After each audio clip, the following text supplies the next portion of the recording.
Bom, vamos lá. Seguindo a nossa programação, vou apresentar neste momento o painel 6 com o tema Incerteza de medição, garantia de redução de riscos e custos em avaliação da conformidade.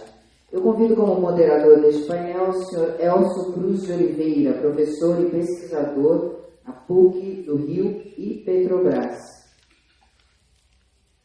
Já apresentando, o Elcio possui graduação em licenciatura em Química pela Universidade do Estado do Rio de Janeiro, em 1990. Tem mestrado em Metrologia para Qualidade Industrial pela Pontifícia Universidade Católica do Rio de Janeiro, em 2001. E doutorado em Química Analítica pela Universidade Federal do Rio de Janeiro, em 2008. Trabalha na Petrobras há 34 anos, atuando na área de logística, de medição de qualidade e quantidade de produtos. É professor do Programa de Pós-Graduação em Metrologia da Pontifícia Universidade Católica do Rio de Janeiro e membro do FORMEC, Fórum Internacional para Metrologia e Examinologia em Química. Tem experiência na área de petróleo e derivados, gás natural, biocombustíveis, planejamento de experimentos e metrologia química, com ênfase em incerteza de medição. Também incerteza da amostragem, estimativa dos riscos de decisões falsas quanto à avaliação de conformidade e testes não paramétricos, com mais de 100 trabalhos publicados em revistas e congressos. É bolsista de Produtividade e Desenvolvimento Tecnológico e Extensão Inovadora, DT2 do CNPq. E para apresentar a palestra desse painel com o tema A Incerteza de Medição como Ferramenta de Tomada de Decisões, eu convido o Sr. Felipe Rebelo Lourenço, professor associado da USP. Já apresentando o Felipe, formado pela Faculdade de Ciências Farmacêuticas da USP, foi graduado em Farmácia Bioquímica e mestrado e doutorado em Fármacos e Medicamentos. Realizou estágios de pós-doutoramento na United States Pharmacopeic, em Rockville, Estados Unidos, e na Universidade de Lisboa, em Portugal. Seja bem-vindo, Felipe. Boa apresentação, e depois da sua apresentação eu vou compor a mesa para o debate, tá? Boa apresentação.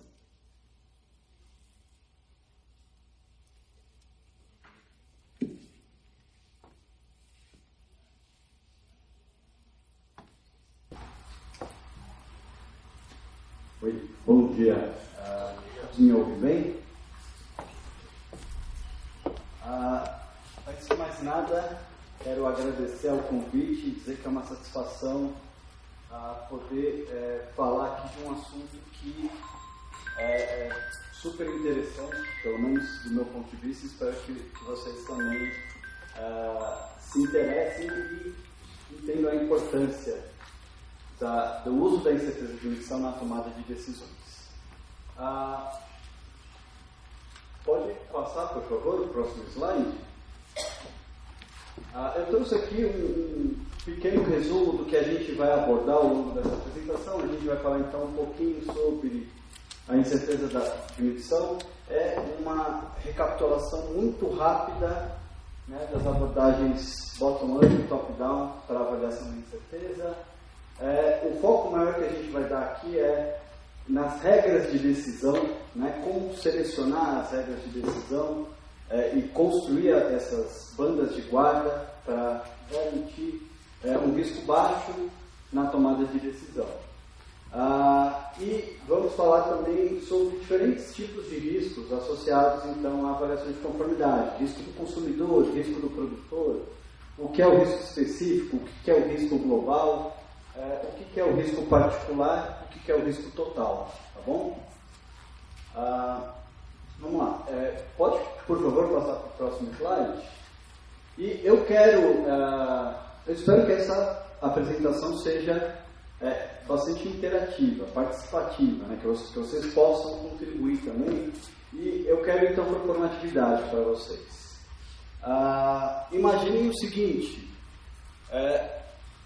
eu analisei aí um lote de comprimidos, né?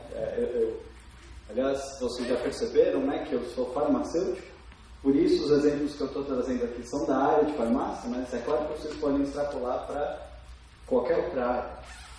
A gente vai analisar então esse lote de comprimidos. Eu quero saber se a quantidade de princípio ativo está dentro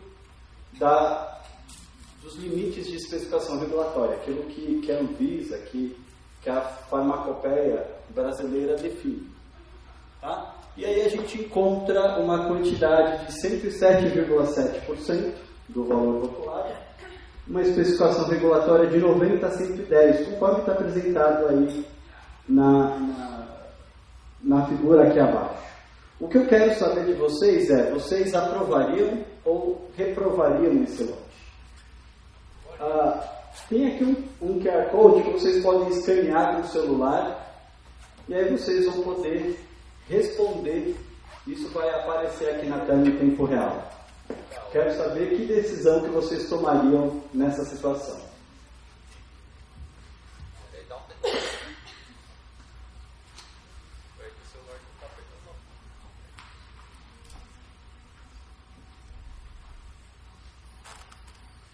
Conseguiram? Estão conseguindo escanear o código? Sim? Legal.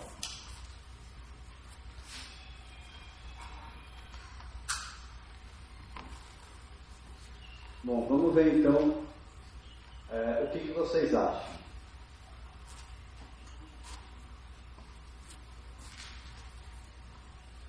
Olha só. Conseguiu? Não? Não dá para voltar? Isso. Ó, tá voltando aqui no QR Code.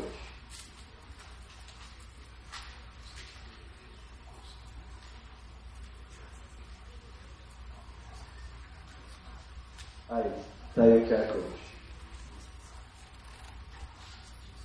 Bom, eu já percebi que muitos de vocês responderam depende. Essa eu acho que é a resposta mais inteligente nesse momento da apresentação. Por quê? Porque a gente não reúne todas as informações necessárias, né, ou as informações suficientes para tomar uma decisão adequada. Tá?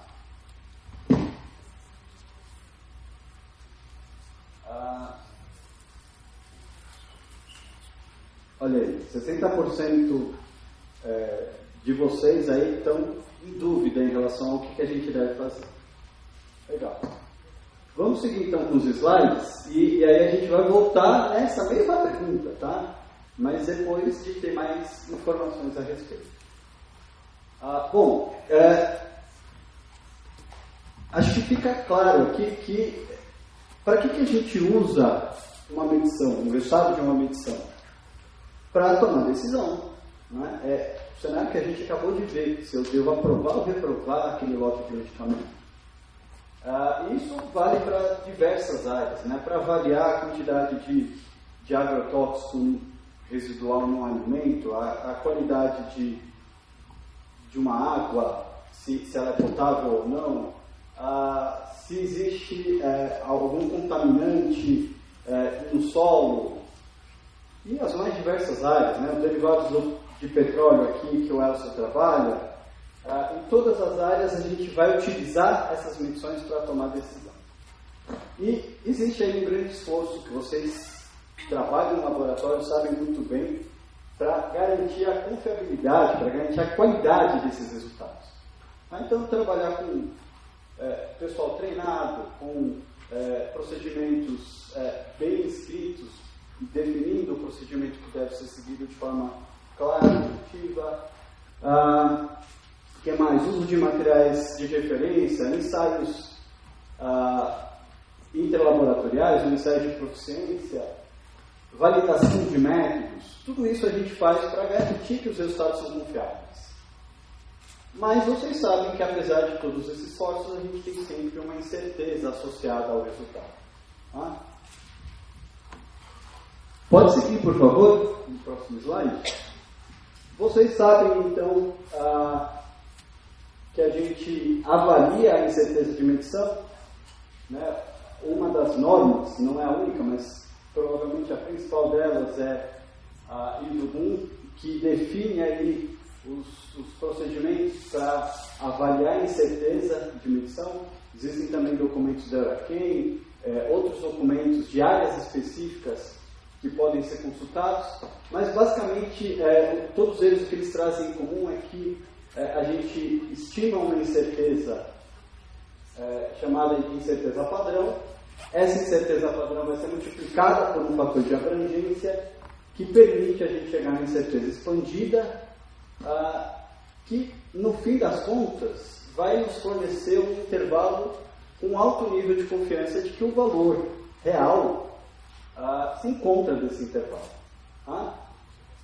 No geral, a gente adota 95% de confiança.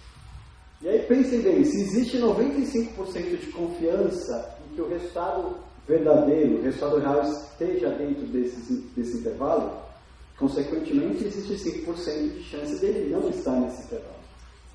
E é justamente isso que leva ao risco de tomar uma decisão errada. Ok? Pode seguir, por favor. De uma forma geral, só recapitulando, né, as etapas para a operação de incerteza, vocês devem conhecer isso muito bem. A gente vai definir o mensurando, de preferência estabelecendo uma relação matemática entre os fatores de entrada e a resposta, identificar as fontes de incerteza, e a gente pode usar um diagrama de escala para isso, ou alguma outra ferramenta adequada, quantificar e padronizar essas incertezas, e, por fim, combinar essas incertezas para obter a incerteza final e a incerteza expandida. Tá? Essas etapas todas, pode passar para mim, ela pode ser feita, pode ser realizada adotando duas abordagens principais, né, que a gente pode chamar de abordagem bottom-up, em que a gente combina aquelas fontes de incerteza de cada etapa do procedimento analítico, né? Por exemplo, nesse ensaio que eu acabei de falar, em que a gente está avaliando o teor do princípio ativo no comprimento, etapa de pesagens, diluição, leituras instrumentais, tá? Todas essas etapas contribuem com pequenas fontes de incerteza e a gente combina todas elas numa incerteza final. Ou eu posso adotar uma outra abordagem, a abordagem top-down, em que eu avalio os erros sistemáticos e aleatórios de uma forma global, o método como um todo, pela exatidão e precisão do método. Isso é bastante comum na área química. Tá? É uma abordagem, são abordagens diferentes, cada uma com vantagens e desvantagens. A gente não vai entrar muito aqui nesse detalhe porque não é o foco da apresentação. Podemos seguir? Aí, na sequência, eu vou relembrar aqui com vocês alguns dos das principais formas de combinar essas diferentes fontes de incerteza para a gente obter a incerteza final. Então, nós temos, pode passar para mim, por favor, o método, a lei da propagação da incerteza, em que a gente calcula aí as derivadas parciais, né, e avalia então como a incerteza de cada input, aí x1, x2, x3, afeta a incerteza final. E aí, esse método, no geral, é um método bastante trabalhoso porque exige um conhecimento razoável aí de cálculo, né? Uma base matemática que, em alguns momentos, pode ser bastante complicado de fazer, dependendo da relação entre os inputs e a resposta. O segundo método é aquele método da planilha de Crackten, em que a gente não precisa fazer essas derivadas parciais, porque a gente obtém numericamente essa derivada somando, né, a contribuição da incerteza individualmente para cada um dos inputs. Então, olha, na segunda coluna, aliás, eu somo a incerteza de x1 ao valor de x1 e eu tenho então um efeito dessa incerteza na resposta. Na terceira coluna eu somo a incerteza de x2, na última, aliás, a incerteza de x3, e aí eu tenho de forma numérica, eu chego em resultados muito próximos, né? Essa é uma aproximação, não é exatamente a lei de propagação da incerteza, mas eu chego num método, num resultado muito próximo por uma aproximação numérica, sem a necessidade das derivadas parciais. E eu tenho o método de Monte Carlo, que eu posso simular, com base numa distribuição de probabilidades, valores de input, e combino cada um desses valores simulados para obter uma distribuição de probabilidades do output, da resposta. E isso pode ser uma vantagem em situações em que é muito complicado trabalhar com as derivadas parciais, né? Em situações de não linearidade, por exemplo, ou de distribuições assimétricas, né? Em que a gente tem algumas limitações com o Crackten e com a lei da propagação da incerteza. Eu particularmente gosto também do método de Monte Carlo porque ele vai ser muito útil na avaliação do risco. A gente vai falar bastante sobre isso na sequência. Pode passar, por favor, para o próximo? Só para finalizar, a gente pode, no fim das contas, chegar nessa incerteza combinada pelo método top-down, em que a gente combina, né, a questão da exatidão, representada aqui pela recuperação, e pela precisão intermediária do método como um todo, né, de uma forma global. Tá?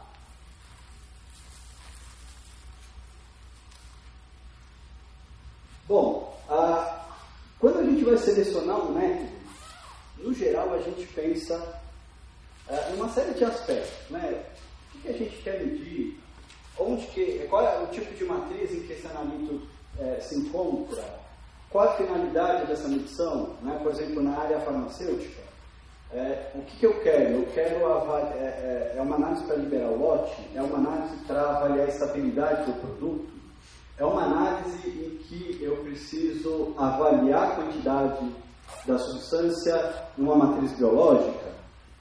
E aí eu vou selecionar a técnica analítica adequada, né, o procedimento analítico adequado em função disso tudo. Né, um procedimento que seja seletivo, que seja exato, preciso, que tenha, quando necessário, um limite de quantificação e de detecção adequados. Mas, no geral, a gente esquece de uma questão. Qual é o desempenho esperado desse método? Qual é a qualidade dos resultados que esse método precisa fornecer para que a gente tome as decisões de forma adequada? Imagine o seguinte, vocês realizaram aí 2 análises com 2 métodos diferentes, na mesma amostra. E no primeiro cenário vocês encontram essa situação que está à esquerda, né, o valor medido mais a incerteza, mas olha como essa incerteza ela é alta, imensa. Vocês conseguem tomar a decisão de aprovar ou reprovar alguma coisa com base nesse resultado? É difícil. Já à direita, a gente tem o mesmo resultado, tá? O mesmo valor medido, mas com uma incerteza muito mais baixa. Isso mostra que, apesar dos 2 resultados serem válidos do ponto de vista metodológico, né, deles serem obtidos utilizando material de referência, equipamentos calibrados, tudo aquilo que vocês já conhecem, a incerteza de medição, no primeiro caso, é inadequada, no segundo, ela já é muito mais adequada para suportar uma decisão, para permitir uma decisão adequada. Qual que é o tamanho adequado dessa faixa de incerteza? Existem vários procedimentos para a gente estimar esse valor, né? Para a gente ter um parâmetro da incerteza máxima. Quando a gente quer comparar isso com especificações, com limites de especificação, uma boa regra pode ser considerar que a incerteza expandida máxima deve corresponder a 1/8 da faixa de especificação. Tá? Essa fórmula que está lá à direita. Tá bom? Por que essa incerteza ela tem que ser baixa? A gente, na sequência, vai discutir um pouquinho mais para isso. Tá? Volta só um slide, por favor. Essa regra que eu acabei de mostrar, essa e outras, na verdade, que levam em consideração outros critérios, estão disponíveis aí nesse guia da Euraquim, da CITAC, sobre a definição e o uso da incerteza-alvo em análises químicas. Tá?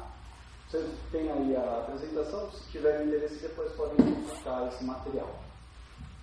Pode passar, por favor. Bom, essa incerteza, ela tem que ser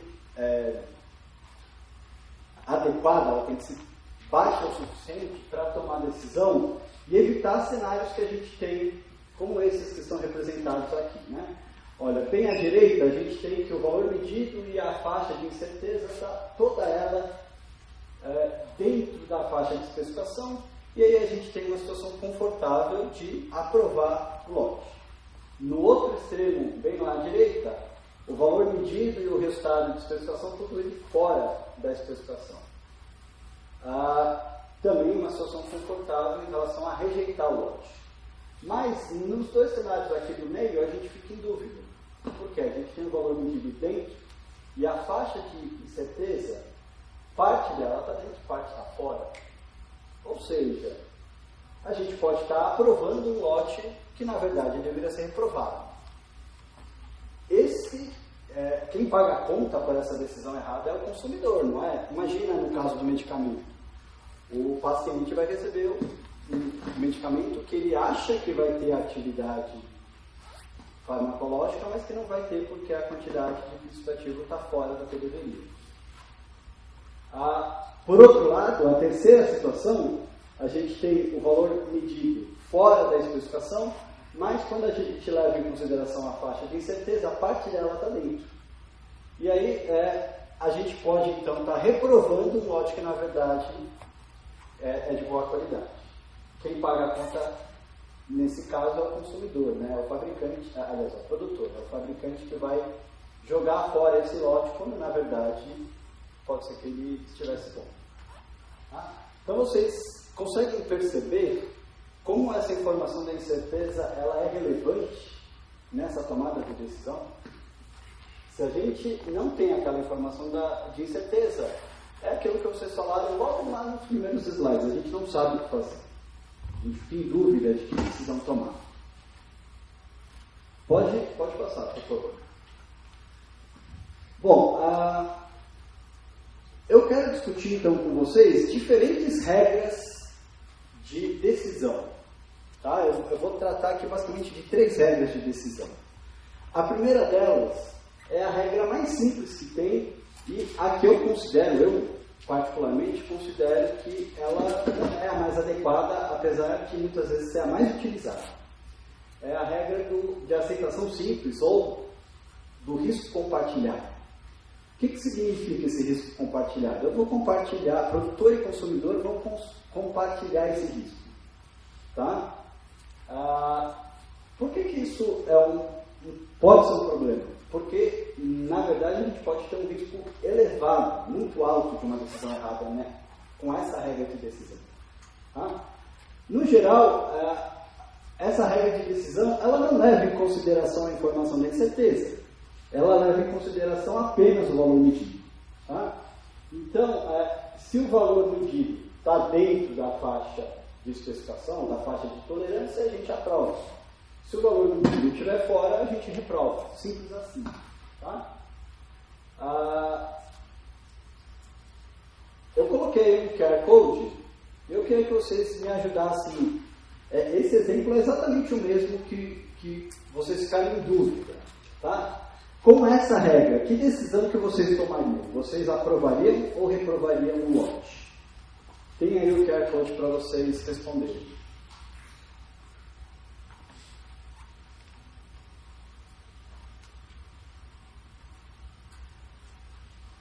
Conseguiram? Estão conseguindo escanear? Está funcionando? Beleza.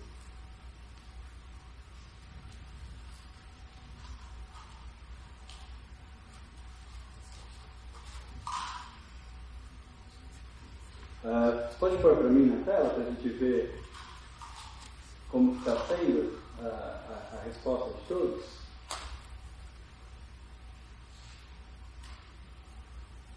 Aí. A maior parte de vocês está indicando que a gente deve aceitar. Segundo essa regra de decisão, essa é a decisão mesmo que a gente tem que tomar. Tá? Mas daqui a pouco a gente vai retomar esse assunto para discutir se vocês acham que isso é aceitável ou não. Tá? Pode seguir, por favor, para o próximo slide. Bom, a segunda regra que eu quero apresentar para vocês é uma regra de decisão em que a gente vai controlar, vai procurar minimizar o risco do consumidor ou do produtor. Tá? A gente vai escolher qual interesse deve ser protegido. Né? Se é que um deles prevalece sobre o outro, na minha visão, os dois têm que ser trabalhados de forma conjunta. Mas, em alguns cenários, pode ser que o risco do consumidor seja mais relevante do que o do produtor e, em outros cenários, o inverso acontece. Se a gente quer controlar o risco do consumidor, o que a gente vai fazer é calcular uma banda de guarda que nada mais é do que um múltiplo da incerteza de emissão, e essa banda de guarda vai ser somada ao limite inferior e subtraída do limite superior. Tá? De forma que a região de tolerância vai ser reduzida. A gente vai ter uma região de aceitação que é mais estreita do que a região de tolerância original. Isso assegura que mesmo que a gente tenha um valor medido muito próximo dessa faixa de aceitação, quase no limite dessa faixa de aceitação, o risco vai ser muito baixo. Tá? Então é uma forma da gente garantir um risco do consumidor reduzido. Pode passar para o próximo, por favor? Se a gente quer assegurar um risco do produtor reduzido, a sistemática é a mesma. A diferença é que a gente vai subtrair a banda de guarda do limite inferior e somar ao limite superior, de forma que a gente vai ampliar a faixa de aceitação e, se a gente está ampliando a faixa de aceitação, automaticamente a faixa de rejeição está sendo reduzida. Tá? E, novamente, se a gente tem um valor medido muito próximo desse limite de rejeição, seja do inferior, seja do superior, o risco do produtor nessa situação é baixo. Bom? Pode passar, por favor. Vamos ver como que fica a nossa decisão com essa nova regra de decisão. É o mesmo cenário, tá? O mesmo comprimido, o mesmo resultado, o mesmo valor medido, tudo igual. E aí eu calculei essa faixa de aceitação com base na incerteza de emissão, e essa faixa de aceitação é de 92,5 a 107,5. O valor medido, aonde que está? Está dentro da faixa de aceitação? Não, está fora, né? O que a gente deve fazer? Está aí o QR Code para vocês me ajudarem a tomar a decisão.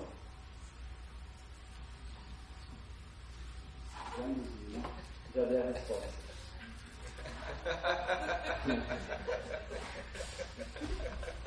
De qualquer forma, vamos ver o que vocês acham.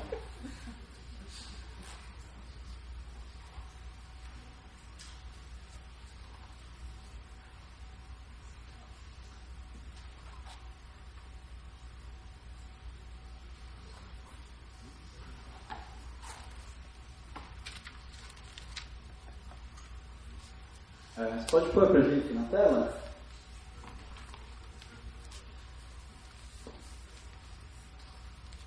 Vamos lá.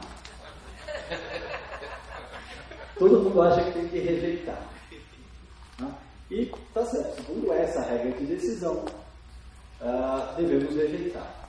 Né? Reparem que a situação é a mesma, mas a decisão é completamente diferente. Não é? Não aceitar. Alguém está em dúvida. Não, está quase lá. Vamos lá. Pode passar para o próximo slide, por favor? Essas informações sobre como construir essa região de aceitação ou de rejeição, como calcular as bandas de guarda, elas estão disponíveis num documento, um guia que foi traduzido pelo Formec, que está disponibilizado em português. Tá? Tem aí o link para quem tiver interesse. Esse documento que está em português é a primeira edição do guia. Nós já temos uma segunda edição do guia, que traz algumas atualizações em relação ao assunto, mas que ainda não tem a versão em português. Temos apenas a versão em inglês que está aí também no link. Tá? E como parte também do trabalho do Formec, que eu gostaria de divulgar aqui, foi desenvolvida aí uma planilha de cálculo em Excel que calcula essas bandas de guarda e define a região de aceitação ou a região de rejeição. Tá? Essa planilha está disponível de forma gratuita. Quem tiver interesse pode baixar aí pelo link. E aí informa se quer controlar o risco do consumidor, do produtor, qual que é a incerteza para a sua situação em particular, qual é o valor medido, e a planilha inclusive dá uma declaração final de interpretação, vamos dizer, se deve aprovar ou reprovar com base naquelas informações. Tá? Bom, quero falar de uma terceira regra, que é uma regra que a gente pode chamar de regra em duas etapas, em que a gente calcula o risco dessa decisão falsa e decide se esse risco for baixo o suficiente, a gente toma a decisão. Se ele for muito elevado, a gente pode estabelecer, por exemplo, um procedimento de reteste, aumentando o tamanho de amostra ou utilizando um método com uma incerteza menor que permita, que suporte uma decisão final com um risco mais baixo. Tá? A forma da gente estimar esse risco é assumindo, né, que o resultado, o valor medido, tem uma distribuição normal com média igual ao valor medido e visão padrão igual à incerteza de medição, a gente calcula aí a integral dentro ou fora da especificação para calcular o risco do produtor ou do consumidor, respectivamente. Tá? O que essas fórmulas estão dizendo basicamente é isso. Tá? A gente pode, por favor, se você puder passar, fazer isso também pelo método de Monte Carlo. E aí, o que é legal quando a gente utiliza o método de Monte Carlo é que a gente não fica preso só na distribuição normal. Se a gente tem situações em que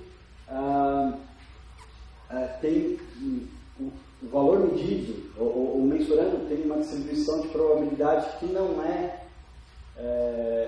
normal, né, que não tem uma distribuição de probabilidade definida, por Monte Carlo a gente consegue numericamente chegar nesse valor de risco.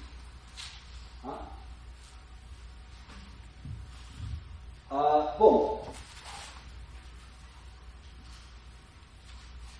aí então nessa situação, olha, é a mesma situação que a gente tratou até aqui, né? Temos o mesmo valor medido. Se a gente considerar uma incerteza expandida de 3, qual que é o risco nessa situação? Qual que é o risco de uma decisão falsa? Passa para mim para o próximo slide, que o próximo slide ele ajuda a gente a avaliar isso. Tá? Esse gráfico ele mostra em vermelho o risco do consumidor e em azul o risco do produtor, em função do valor medido para essa incerteza em particular. E aí, reparem que o nosso valor medido está lá perto de 7,7, vai gerar um risco do consumidor de 6,3%. Vocês acham que é razoável aprovar um lote tendo 6,3% de chance dele estar fora de especificação? Depende de cada cenário, não é? Para alguns cenários isso pode ser razoável, para outros não. Imagine que isso signifique 6,3% de chance do medicamento causar uma intoxicação e da pessoa ter uma complicação séria ou vir até a morrer por conta disso. Vocês acham que é razoável? Provavelmente não, né? Então, essa decisão, essa informação do risco, ela traz informação relevante para a gente decidir se deve ou não aprovar. E aí talvez seja interessante seguir para uma segunda etapa, né? Aumentar o N para tentar reduzir a incerteza, ou usar um método com uma incerteza menor para diminuir esse risco, sair dessa região de dúvida. Pode passar, por favor. Bom, para a gente caminhar aqui para o fim da apresentação, eu quero trazer algumas situações, alguns outros tipos de risco que a gente pode considerar, né? Todos os riscos que a gente falou até aqui são riscos específicos. Por que específicos? Porque eles valem para uma situação específica, né? Em que a gente tem o valor medido, a gente tem o resultado, tem incerteza associada àquele resultado, tem a faixa de tolerância e vai tomar a decisão com base nessas informações. Tá?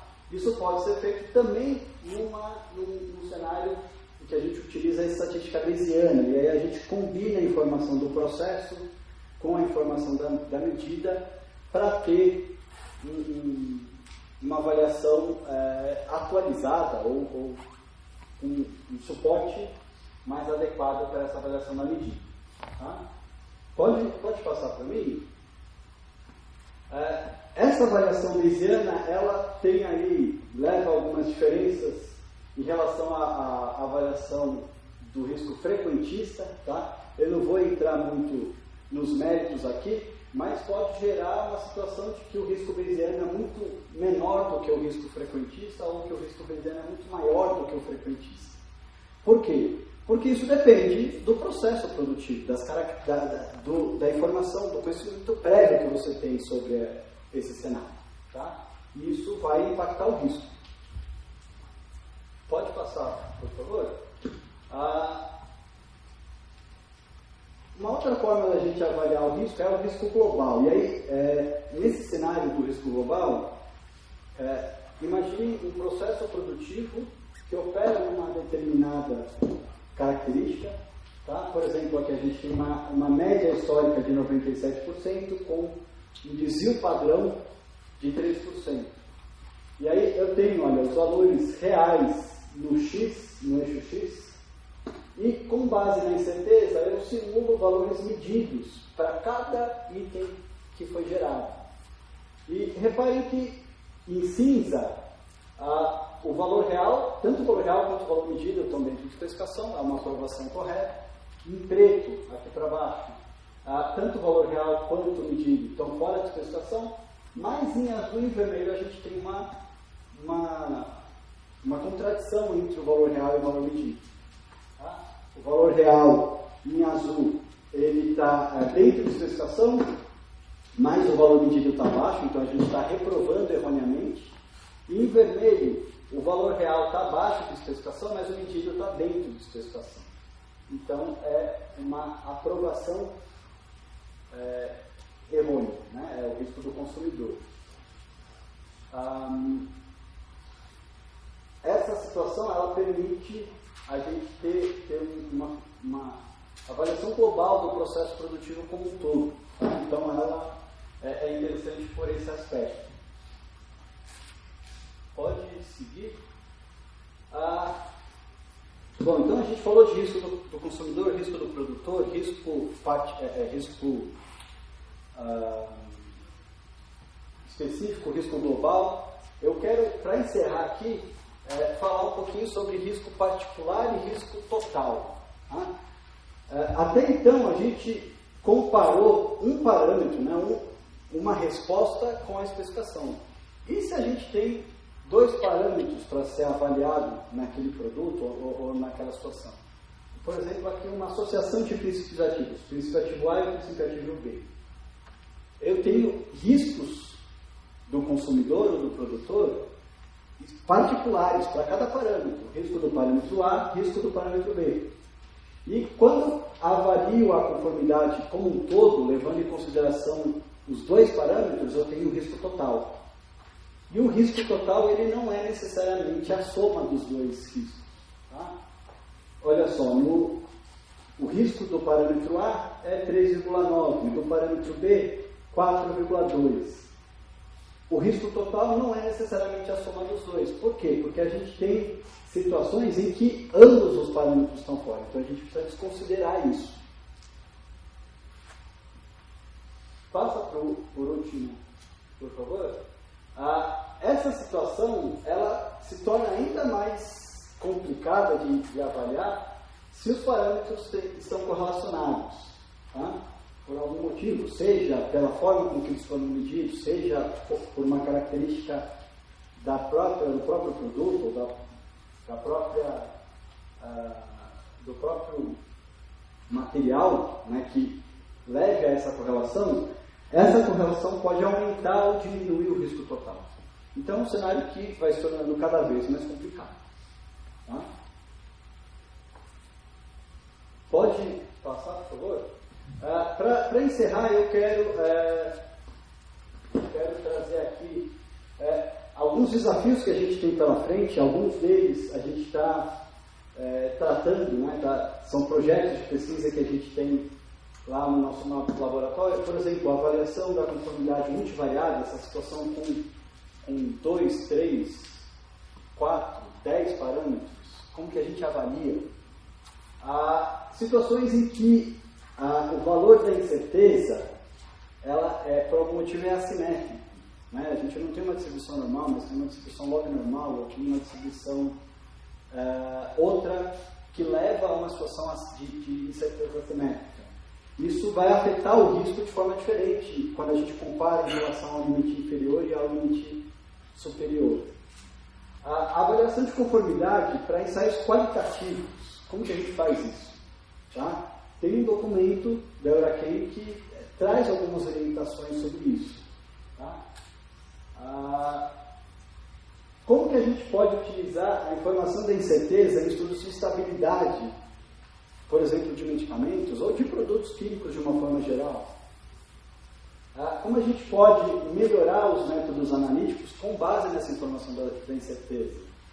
Porque, afinal de contas, se o método ele não permite que a gente tenha um valor de incerteza baixo o suficiente para tomar decisão, ele não vai servir para nada.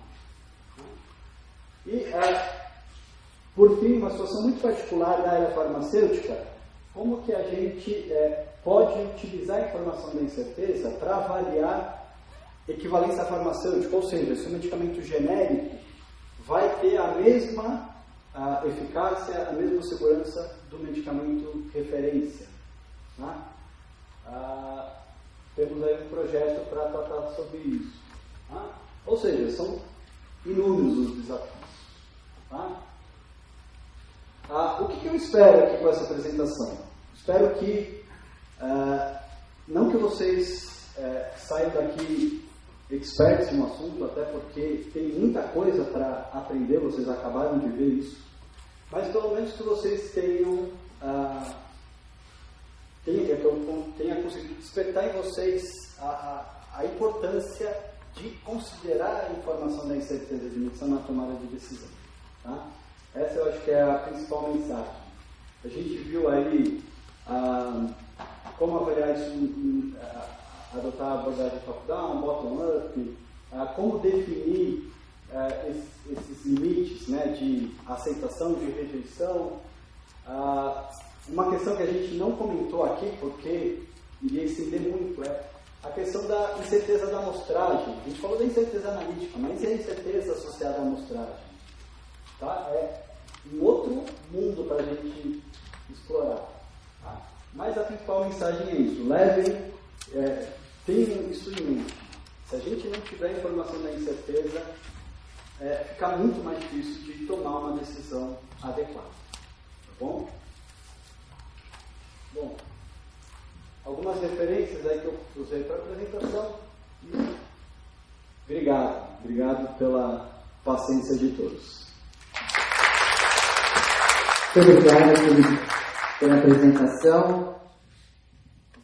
Eu vou abrir para a mesa redonda, vou convidar alguns especialistas para debater a importância da incerteza de medição dos processos. Eu convido como debatedor o Sr. Wellington Ferreira de Magalhães, professor associado da Universidade Federal de Minas Gerais. E não veio? Ninguém me avisou. Bom, então vamos pular o Wellington. Vamos convidar o Ricardo Luiz Vilela, pesquisador, tecnologista em metrologia e qualidade do Inmetro. E já apresentando, Ricardo é graduado em Engenharia Mecânica pela UFRJ, possui mestrado pela COPE, da UFRJ, com pesquisa premiada na primeira edição do Prêmio Petrobras de Tecnologia, na indústria automobilística. Atuou na área de metrologia acústica veicular, ingressou no Inmetro em 2008 e integra a equipe de professores do curso de avaliação de incerteza de medição da instituição. E eu convido também o Sr. Ariel Soares, coordenador de metrologia do Instituto Butantan. Já apresentando, Ariel é graduado em Engenharia de Produção, pós-graduado em Metrologia, atuante da área de Metrologia e Manutenção desde 2005, em indústrias do ramo farmacêutico, com passagem pelos laboratórios Baxter, Hospitalar, Merck Sharp Dome, Anovis, Grupo União Química, e desde 2019 está no Instituto Butantan. Bom, passo a palavra ao moderador para iniciar o debate. Bom dia a todos. Eu não consigo ficar aqui sentado, então eu vou ficar em pé. Eu conheci o Felipe durante a pandemia, em 2020, em junho ou julho, quando ele estava dando uma palestra parecida com essa, no FORMEC que ele apresentou para vocês, ou relembrou, do qual eu faço parte, o Tony, o Felipe e outras pessoas daqui. E eu fiz uma pergunta para ele sobre essa questão do uso da incerteza na avaliação de conformidade, e a gente trocou e-mail e a gente publicou um artigo. Com isso a gente começou a conversar mais, a gente publicou um segundo artigo e a gente continua tendo essa parceria, e a gente está com um terceiro artigo sobre submissão e hoje a gente já está falando sobre um quarto artigo. Já tive a oportunidade de ser da banca de aluno de doutorado dele, também nesse assunto. Ele me ajuda a orientar duas alunas no meu programa da PUC e ele fala com essa calma, essa tranquilidade, e parece que é tudo muito simples, que não tem dificuldade, que todo mundo está entendendo tudo. Vocês vão botar o QR Code lá e está tudo muito fácil, né? Então, assim, esse é o jeito que o Felipe faz a gente se sentir um idiota, né? Não estiver entendendo, mas é só para vocês entenderem e ficarem à vontade para poder fazer perguntas para ele, porque se vocês não fizerem, eu mesmo tenho várias aqui para fazer. Então, por favor, fiquem à vontade.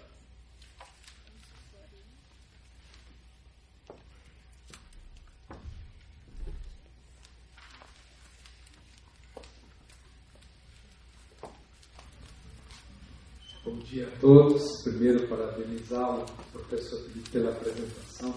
Mais uma curiosidade. Em relação aos testes de dissolução de comprimidos in vitro versus uma situação de assimilação por um paciente, né, ou por quem utiliza esse comprimido, você tem alguma experiência nisso? Você sabe se há algum fator que você pudesse compartilhar com a gente que você conhece, que seria algo muito interessante. Sim, nós temos um aluno de research que está trabalhando justamente com foco em teste de dissolução, algo muito próximo do que eu apresentei aqui, de como a gente pode utilizar a informação da incerteza de emissão na tomada de decisão em relação a aprovar ou não um lote. No caso particular do teste de dissolução, existem algumas particularidades que diz respeito à característica do fármaco. É um fármaco de baixa ou de alta solubilidade. Quando é um fármaco de alta solubilidade, o teste de dissolução, no geral, não tende a ser um problema, tá? Porque a substância vai ser dissolvida muito facilmente e ela vai estar disponível para ser absorvida. Quando o fármaco é um fármaco de baixa solubilidade, o teste de dissolução ele ganha uma relevância maior, porque se o fármaco não estiver dissolvido na velocidade, na extensão adequada, a substância pode não ser absorvida de forma adequada e não vai ter o efeito esperado. Tá? Então, o trabalho ele vai muito nessa linha, né, de estabelecer qual é o risco de você ter uma decisão errada na aprovação desse lote que possa comprometer depois a eficácia do produto. Eu acho que isso passa muito bem por... Não dá para generalizar, porque depende, caso a caso, depende da substância em particular, mas passa pela definição de um critério de tolerância, né, um critério de especificação que seja relevante do ponto de vista clínico depois, né, do efeito terapêutico da substância. Se não tiver muito bem casado esses dois aspectos, né, a gente pode ter todo o rigor metodológico, ter a incerteza, ter toda a avaliação, mas a tomada de decisão não vai fazer sentido porque não guarda relação com a realidade. Tá? Eu acho que, de forma resumida, acho que é isso que eu teria para falar sobre o teste de dissolução em particular. Tá?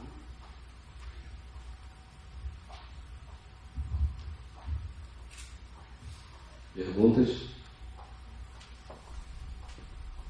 Enquanto vocês ficam pensando, ficam com vergonha, deixa eu quebrar um pouquinho do gelo. E é uma dupla provocação, na verdade, né? Eu lembro que em uma dessas conversas, muitas que eu tive com o Felipe, ele sempre falou assim para mim, o que eu vejo de importante no uso da informação da incerteza é para a avaliação da conformidade. Quer dizer, para que serve a incerteza? A avaliação de conformidade. É assim que ele pensa, e eu concordo com ele, é uma grande importância. Só que hoje em dia, a 17025, ela já fala, como o Felipe até provocou vocês no último slide dele, que a incerteza de medição, diferentemente do que era anteriormente, hoje em dia ela tem que ser vista como uma incerteza analítica, aquela que eu tenho no meu laboratório, mais a incerteza da amostragem. É assim que vocês estão fazendo hoje em dia? É assim que vocês têm avaliado a incerteza? Por que eu estou perguntando? Porque é essa informação, é o uso dessa informação da incerteza de medição, aonde a gente está falando agora de incerteza analítica, mais a incerteza de amostragem, que vai ser um subsídio, um dado de entrada para a avaliação do risco. Se o Felipe receber somente o dado da informação analítica, da variabilidade analítica, ela pode ficar muito subestimada se eu não trouxer o dado da incerteza da amostragem, a depender do meu mesurando. Que em muitos casos, a incerteza da amostragem, principalmente quando a gente fala de técnicas analíticas bastante avançadas, ela é praticamente 100% da incerteza de medição, porque a incerteza analítica fica muito minimizada. Então, a minha pergunta é a seguinte: como é que vocês conseguem pensar isso? Olha, eu vou avaliar o risco somente com a minha incerteza analítica, negligenciando a incerteza da amostragem.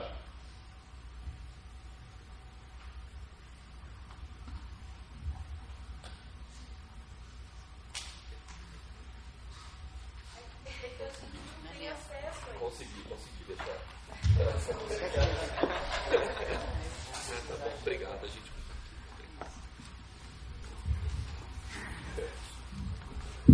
A gente só tem acesso da amostragem a partir do que chegou para a gente. Então, assim, se chegou para mim uma amostra de um lote, isso é representativo para o lote inteiro? Entendeu? Então, assim, chegou aquela amostra de um lote, eu faço a análise daquela amostra de um lote, né? E faço a minha amostragem daquele lote. Eu volto à pergunta, né? Você acha que essa amostra representa o seu lote? Então, não, é uma amostra de um lote, mas é uma amostra de um lote. Então, assim, ele teria que me mandar, dependendo do tamanho do lote, uma amostragem estatística desse lote. Mas não é isso que acontece, eu acho que com ninguém aqui, né? Eu acredito. E na hora que você tem o seu resultado, você vai passar, Felipe, avalia o risco para mim, avalia a conformidade de uma falsa decisão. Será que esse resultado dessa amostra vai ser suficiente para fazer uma avaliação consistente? Não vai. Depende, é muito caso a caso, né? Vai depender da contribuição da incerteza da amostragem para a incerteza total. Se a incerteza da amostragem for a mais importante, essa avaliação de conformidade ela fica comprometida se a gente leva em consideração só a incerteza analítica. Essa é uma questão que precisa ser avaliada, né? Toda a situação vai ser como essa, em que a incerteza da amostragem ela é a mais importante? Não necessariamente, mas em muitas delas é. Sim. E sempre que a avaliação, a avaliação de conformidade, ela procura fazer essa avaliação do lote como um todo, né? ou tem que ser extrapolada, eu acho que não tem como fazer sem a informação da incerteza da amostragem. Né? Você pode decidir em relação àquele item que você ensaiou só com a incerteza analítica, mas extrapolar para o lote é bastante complicado. Mas é isso que a gente coloca no nosso relatório, que o nosso resultado é específico daquela amostra. Nunca que a gente recebeu. Essa é uma forma do laboratório se resguardar, porque não tem isso. Pelo menos na minha visão, né? Que não tem acesso à avaliação da incerteza da amostragem. Fala, Antônio. Primeiro, parabéns pela apresentação, foi muito boa e esclarecedora. Pensando em produtos, né, que é o caso dos produtos farmacêuticos, o que a gente poderia dar como sugestão é pensar tipo a produção de material de referência. A gente fazer um estudo de homogeneidade daquele lote para ver se aquela homogeneidade é satisfatória perante um lote inteiro. Então, raiz cúbica lá do calcula-se a incerteza de homogeneidade para materiais de referência, fazer alguma coisa parecida. Se aquela homogeneidade é satisfatória, ok, vamos para a incerteza analítica, vamos avaliar a conformidade, que aí sim vai passar a ser mais representativo, né? Um pouco mais parecido com a realidade. Né? Ou seja, a gente tem um outro parâmetro, que é a homogeneidade no caso do material de referência certificado, né? Além de simplesmente a incerteza analítica. A gente tem outros caminhos. Né? Pode inserir essa incerteza da homogeneidade na incerteza global. Tá? Sim. Como incerteza satisfatória, sei lá, até 1%, 2%, depende do produto, e insere isso e calcula a avaliação do risco. Alguma coisa nesse sentido. Acho que o Luciano tem uma pergunta.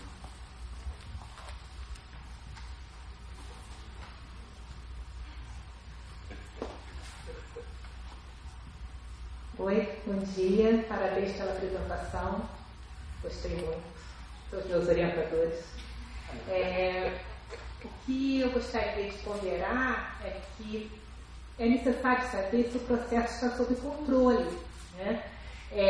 Quando você chegou na sua uma amostra, é porque naturalmente, ou pelo menos deveria, haver um controle do processo, um cargo de controle, para saber se essa uma amostra, estatisticamente,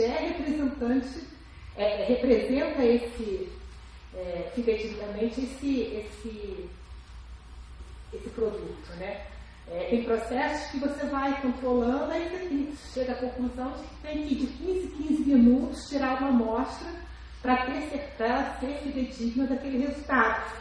Corrija, assim que eu vejo, né? Não sei se seria essa abordagem, mas deixo para você responder. Sim, e isso tem muita relação com, fazendo um paralelo com o que o Tony falou, da questão da homogeneidade, né? Se o processo ele é estável, tem uma capacidade boa, capacidade no sentido de fornecer unidades parecidas, isso, e bem no centro do alvo, CP e CPK, isso naturalmente vai reduzir o risco de uma decisão falsa, não pela medida, mas porque o produto em si está bem centrado no alvo. O problema é quando a gente está mais próximo dos limites, né? Então, na verdade, tem uma relação, acho que muito forte entre a qualidade do processo e a qualidade da medida. A gente precisa ter as duas coisas funcionando muito bem, senão não adianta. Tá? Agora, assim, isso tudo que a gente está conversando, eu acho que faz sentido e vale quando a gente pensa no processo produtivo. Se a gente sai dessa ideia de um processo produtivo e vai, por exemplo, para uma situação avaliar um contaminante, uma água de rio, ou avaliar se um determinado atleta fez ou não o uso de uma substância ilícita, né? E você precisa quantificar aquela substância no plasma.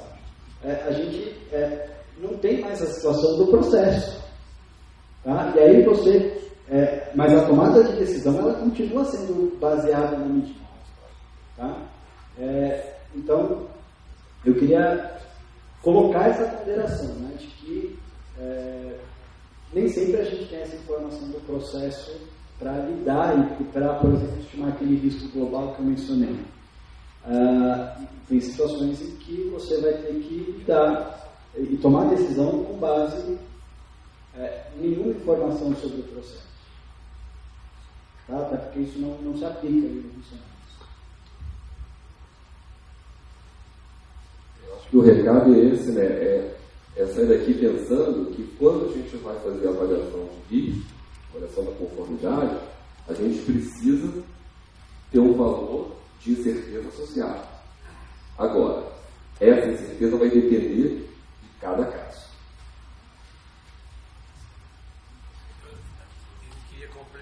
Vai ser bobinha a minha pergunta, mas eu gostaria muito que vocês nos ajudassem. No laboratório, eu trabalho no laboratório de controle de qualidade, né, na Sabesp, lá em Santos. E nós temos uma planilha de incerteza e fazemos isso para todos os ensaios. Nessa planilha consta a amostragem, né, e temos oito técnicos, né, que fazem a amostragem duplicata e fazemos, né, a réplica da amostra e a réplica da duplicata. E aí nós temos alguns cálculos estatísticos lá e nós temos a nossa certeza. Então, isso só então, todo mundo participa do processo. No laboratório tem 3 pessoas, então eles vão fazer aquele ensaio, por exemplo, de cloreto, né? E então a gente toma aquilo como verdade, essa é a nossa certeza. Nos nossos laudos, nós não colocamos a incerteza porque os nossos clientes somos nós mesmos, né? Porque a gente é um laboratório de controle sanitário, de qualidade. Mas toda vez que o médico vai lá, o FEGEC vai lá para fazer a avaliação, nós temos a certeza de tudo. E essa certeza só muda quando há um problema, tipo manutenção de equipamento, quando existe troca de equipe. Então, tudo isso está amarrado no nosso procedimento operacional. E, pelo que eu vi aí, assim, é inviável, na minha concepção, como uma pessoa leiga no assunto, né, você fazer incertezas. Porque o certo seria você fazer certeza de toda a amostra que você faz, todo ensaio que você faz, mas isso é impossível. Tá ok? Vamos deixar claro isso, gente? Não existe, é custoso. Mas por isso que os laboratórios fazem isso. Tem uma planilha lá que envolve tudo, engloba tudo. Equipamento, certeza de equipamento, de amostragem, do técnico que veio lá colocar com xixina, né? Junto com o técnico que está fazendo tudo isso. Então, esse é o nosso trabalho. A gente trabalha dessa forma, tá? Outra coisa também é o seguinte, só uma dúvida bem simples, singela, de uma pessoa leiga que não entende, entende muito pouco, de certeza, mas a gente consegue trabalhar com isso. No certificado quando chega o equipamento, né, um certificado, a gente tem que fazer a avaliação de tudo, não é verdade? E no nosso formulário lá de avaliação do certificado de um equipamento, a gente sempre coloca a incerteza do fabricador, da empresa, e também o erro do evento. Eu sempre achei isso um absurdo, porque para mim a incerteza está dentro do erro do equipamento. E a gente sempre soma. Essa é uma dúvida cruel. Nós pagamos uma empresa para ir fazer um curso lá dentro da nossa unidade sobre incerteza. O cara mesmo não sabia responder essas coisas. E até hoje nós temos essa dúvida. Então, eu gostaria muito de ter a opinião de vocês, né, como profissionais especialistas da área. Eu somo a incerteza com o erro, ou eu posso considerar só o erro numa avaliação de certificado? Ajude-me. Então, eu sou engenheiro mecânico, então a minha experiência é um pouco diferente da área farmacêutica ou química. Mas, assim, por exemplo, o certificado de calibração, qual é a grandeza de interesse numa calibração do instrumento de medição? É o erro sistemático dele, né? Como erro, quando a gente realiza uma medição para estimar esse erro, ela está sujeita a uma incerteza, né? Então, toda medição de uma grandeza contínua, você tem uma incerteza associada. Então, como mencionando, é o erro, e você vai estimar esse erro, existe a incerteza desse erro. Então, são dois conceitos diferentes. Um é o erro sistemático, uma estimativa desse erro sistemático que você não conhece perfeitamente. Caso você conhecesse ele perfeitamente, não existiria incerteza, e você corrigiria ele totalmente, você eliminaria essa componente de incerteza do seu resultado. Então, você tem um erro sistemático, por exemplo, um certificado de calibração, vai medir vai pedir calibração de instrumento de medição e vai te dar uma estimativa do erro e a incerteza dessa estimativa. Tá? Para quê? Para compor o balanço de incerteza quando você usar esse instrumento de medição no ensaio. Tá? Então, não confundir a incerteza e erro. Você pode ter incerteza do erro. Nesse caso do certificado de calibração, você tem a incerteza do erro estimado, né, o erro sistemático do seu instrumento de medição, que você tenta corrigir aplicando a correção, que no modelo aditivo você vai somar a correção, que é igual menos o erro, de maneira a reduzir aquela incerteza do erro sistemático do seu instrumento. Tá? Então são coisas diferentes, os conceitos são diferentes. Se quiser complementar. Deixa eu ajudar um pouquinho. Primeiro, deixa eu desconstruir essa sua ideia de que incerteza de método, sua e de muitos. A incerteza é da análise. É da análise. Ok? O que você pode ter é o seguinte, olha, durante um ano você monitora aquela análise, garantindo, por exemplo, que nada mudou, e aí você pode pegar o maior resultado ao longo do tempo e dizer, olha, a minha maior incerteza é tal. Então, isso é uma coisa, a incerteza é da análise, não é incerteza do método. Ok? Porque você pode ter variações, por exemplo, no caso de uma análise, onde você tem uma curva analítica, se você ler no meio da curva, você vai ter uma incerteza. Se você ler nas extremidades, a incerteza fica maior. Então, isso diz por que é da análise e não do método. Outra coisa, são dois conceitos bem distintos. Erro, ele é determinístico. Eu consigo determinar exatamente o valor. É que o Vin chama de tendência, é o bias. A incerteza é probabilística. É a probabilidade de eu encontrar naquele intervalo de confiança provavelmente 95%. Quando eu tenho erro e incerteza, e esse erro é aquele erro remanescente, é aquele erro que durante a calibração eu não consigo corrigir, como é que eu propago isso? A abordagem mais conservadora manda você somar em módulo a incerteza expandida com erro. Ok? Não, só queria complementar a pergunta dela, que foi no sentido de, para eu aceitar um equipamento após a calibração. No conceito dos laboratórios, quando a gente faz análise crítica do certificado de calibração para dizer se aquele equipamento passou ou não passou, se soma erro mais incerteza em módulo. É isso que ela perguntou. Exatamente. Se é isso mesmo. A abordagem mais conservadora é essa.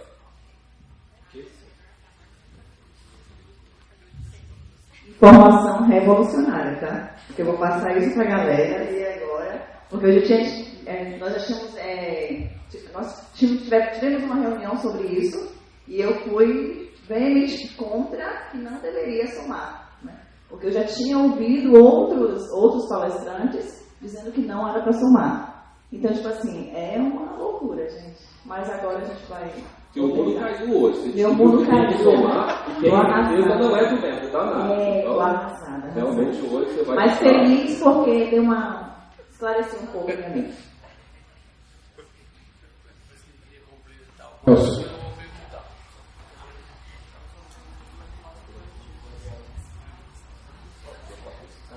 Eu só queria complementar um pouquinho da pergunta que ela fez, poder disseminar um pouquinho da experiência que eu tenho também no laboratório interno, né, do Instituto Butantan.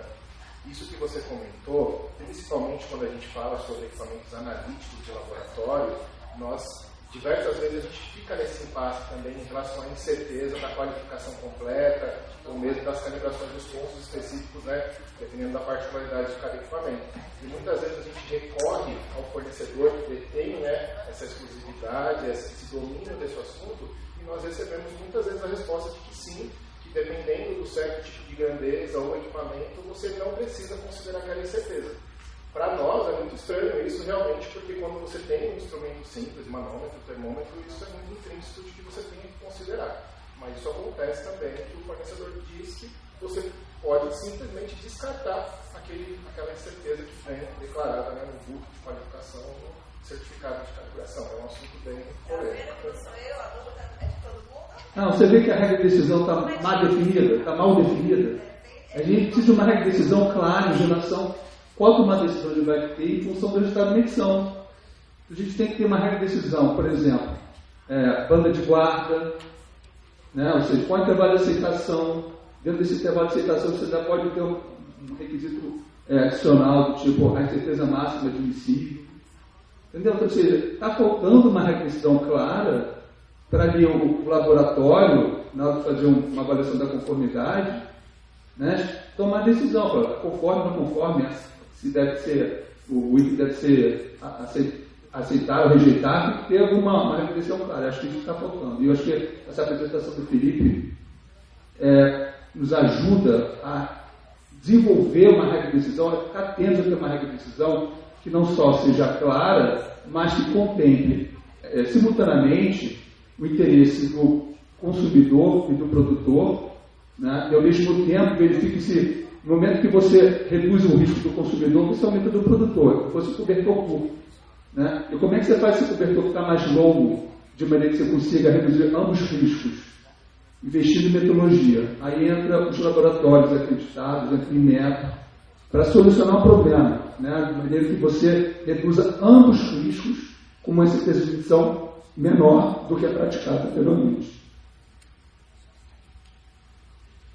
Só fazendo um comentário aqui em relação ao que o Ricardo colocou, eu concordo que a regra de decisão é a chave da questão. Vocês viram, né, que mesmo valor medido, a mesma faixa de tolerância, decisões diferentes em função de regras diferentes. Isso vale para o equipamento, isso vale para a análise final que você realiza no laboratório. Tá? Então, se vocês não consideram isso, né, para definir uma regra adequada, eu acho que perde o sentido da gente avaliar a incerteza. Porque para que a gente avalia a incerteza no fim das contas? Só para falar que cumpre com esse requisito do Inmetro e agora conseguiu o meu certificado de acreditação? Depois, se você não usa aquela informação para nada, ela acho que perde sentido. Para mim, perde sentido. Sim, eu sou Adolfo Borges, da Treinolab. Nós participamos do primeiro painel e uma das preocupações que eu tenho, e a professora Patrícia, inclusive, falou sobre resíduos numa das palestras, é que nos laboratórios deve-se estar perseguindo, na medida do possível, gerar-se menos resíduos. E o caminho, muitas vezes, passa por reduzir a quantidade de amostra de partida a metade ou a um quinto, desde que a homogeneidade da amostra seja confiável, e você conseguir fazendo com menos amostra de partida, você vai gastar menos reagentes e, consequentemente, menor custo por análise. e gerando, que é um grande lucro também, menos resíduo para ser tratado, para ser encaminhado, e isso envolve redução de custos, inclusive, para as empresas. Muito bem, dentro dessa linha, eu queria a opinião de algum dos senhores nessa linha de cálculo de incerteza, para nos ajudar a elucidar o que em algumas empresas em que eu vou dar o treinamento, eles alegam que alguns auditores, talvez mais rigorosos, não aceitam essa redução, que você estaria alterando o método analítico. Você estaria, na verdade, ao estar partindo de uma amostra que é 1/5 ou 1/3, você não está usando a mesma metodologia. E aí o auditor recusa aquilo. Eu queria saber, somando, como foi já colocado aqui, o cálculo da incerteza da análise em si, né, como você colocou, mais a incerteza eventual da homogeneidade, da tomada da amostra, essa soma é suficiente. Eu queria a opinião de vocês para que o gestor do laboratório possa convencer o auditor dele, desde com dados estatísticos, etc. Ele possa. Queria ouvir a opinião de um de vocês nessa direção. Bom, existe sim uma relação entre a amostragem e a incerteza. Se você reduz o tamanho da amostra, você vai aumentar a incerteza. Isso é algo natural, né? A questão é o quanto que você pode reduzir sem que isso comprometa a sua tomada de decisão. E aí é difícil da gente avaliar, colocar uma regra geral, caso a caso. Tá? Dependendo da situação, eu tenho um cenário que eu posso reduzir a quantidade de amostra, vou reduzir a quantidade de reagente, consequentemente reduzir a quantidade de resíduos, sem que isso comprometa a tomada de decisão. Mas eu quero colocar o outro lado da moeda, é que se eu faço isso de uma forma sem considerar o impacto disso na decisão, eu posso reduzir a amostragem, eu vou aumentar a incerteza, e isso vai me levar a uma situação em que eu tenho que sempre estar retestando. E aí, ao invés de eu economizar, eu estou gastando. Estou gastando mais reagente, estou gastando mais, gerando mais resíduo. Então, eu diria que é um equilíbrio, né? A gente tem que tentar ponderar esses dois aspectos. E, em alguns cenários a gente vai conseguir reduzir o tamanho de amostras, e em outros não. Em outros a gente talvez precise até aumentar, para ter uma representatividade mais adequada. Se você tiver uma incerteza de medição alta, que contém ambas incertezas, a de amostragem e a de medição, é um bom caminho. E através do balanço de incerteza, você vai identificar qual é o fraco da corrente. O valor da corrente é o valor do elo mais fraco. Então, se essa incerteza amostral for uma componente muito alta em relação à incerteza de medição, e sua incerteza estiver total, estiver quase estourando, se você diminuir o tamanho da sua amostra, a sua incerteza amostral vai aumentar ainda mais e certamente vai estourar o teto que se estabeleceu como incerteza máxima admissível. Fora isso, numa amostragem, a amostra tem que ser representativa. Primeiro. Segundo, ela é um retrato atual daquela amostra. Se ela tiver uma estabilidade, se ela tiver um comportamento que muda ao longo do tempo, se quiser fazer uma inferência daqui a um ano, já entra outra incerteza associada à incerteza da instabilidade da amostra. Você vai fazer uma predição futura. Então, além da certeza de medição, você pode ter certeza amostral e uma certeza de predição, onde você vai fazer uma avaliação em função do estado futuro daquela substância. Então, você vê a importância de estudar incerteza. Incerteza, quando a gente estuda, não é só para ter o resultado e pronto, parece que se livra daquele problema. A incerteza de medição ela funciona também como a gestão de recursos. Para onde é que você vai investir mais? Você vai investir gastando mais tempo na amostragem, tendo mais resíduo, ou vai investir num instrumento de medição com menor incerteza, com uma exatidão maior? Ou você vai fazer um processo de medição que você possa fazer repetidas medições de maneira a diminuir a incerteza tipo A, né? Então, isso tudo tem que ser contemplado. Por isso que é importante você ver todos os componentes. Essa é uma das grandes vantagens de fazer um balanço de certeza pelo método do Gantt, você consegue identificar uma a uma. Não que você não possa fazer pelo método Monte Carlo, pode fazer, mas não é tão direto, não é tão visível como o Gantt. Você consegue identificar as fontes, aí você vê qual que é o meu calcanhar de Aquiles, onde é que está maior aqui. Vale a pena eu investir para reduzir essa incerteza? Quanto é que eu vou gastar para reduzir a incerteza total? Eu tenho algum problema com a incerteza total? Eu estou muito acima do alvo ou muito abaixo do alvo? Vale a pena investir? Então, no fundo, é tudo uma análise de risco que também pode ser considerado custo associado àquela melhoria da sua exatidão ou melhoria da amostragem. Então, você vê que não é um problema só na área de metrologia, ele contempla gestão de custos, né? Contempla a questão da própria, tem que considerar a variabilidade do seu processo, né? Aquele do seu gráfico ali estava o valor real na abscissa, né? Então, a contemplação da análise de risco ela tem que considerar a variabilidade do seu processo, a incerteza do seu processo de medição, o intervalo de tolerância e o intervalo de aceitação. Então, tudo isso você está definindo riscos. Aí, com esses riscos está qual o desdobramento para o consumidor daquele risco, ou seja, qual é o efeito de uma falsa aceitação, qual é o custo associado a uma falsa aceitação. Aí, no final, você tem um modelo de otimização de custos, onde você tenta minimizar o custo total, que contempla o custo de falsa aceitação, de falsa rejeição, o custo de medição para melhorar, ou seja, é um problema de otimização probabilístico. Então, a análise de risco visa também, né, ser uma ferramenta para fazer essa abordagem de análise de risco, para minimizar o custo total. Deixa eu para um outro caminho diferente dos meus amigos aqui. Quando você tem um método analítico que você segue, aquele método é normalizado, né? Você tem uma situação. Mas você está falando no caso de mudar a quantidade de amostra. Não é isso, método analítico?